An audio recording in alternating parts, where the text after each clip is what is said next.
வணக்கம் நண்பர்களே. கிருஷ்ணகிரியில் இருக்கக்கூடிய வாடகை வீட்டில் கடந்த 11 மாதத்துக்கு முன்னாடி பார்த்திங்கன்னா இந்த வாழைக்கட்டையை வச்சுங்க. இது சாம்பல் வாழை, தேன் வாழைன்னு சொல்லுவாங்க இல்லைங்களா, சாம்பல் வாழை. இது வச்சு இப்போ குளத்தில் இருக்குங்க. சரி, இது இன்றைக்கி சுற்றி மத்தியும் கொஞ்சம் சுத்தம் பண்ணிடலாம் அப்படிங்கிறதுக்காக இன்றைக்கி ஞாயிற்றுக்கிழமை சாயந்தரமாக பார்த்துக்கிட்டிங்கன்னா சுத்தம் பண்ண ஆரம்பிச்சிட்டேங்க.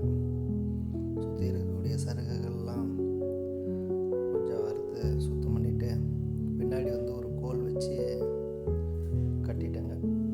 இப்படி கட்டும்போது மரம் சாயாதுங்க, வெயிட்டுக்கு பாதியில் ஒவ்வொரு மரம் ஒடிஞ்சு விழுந்துடும் இல்லைங்களா.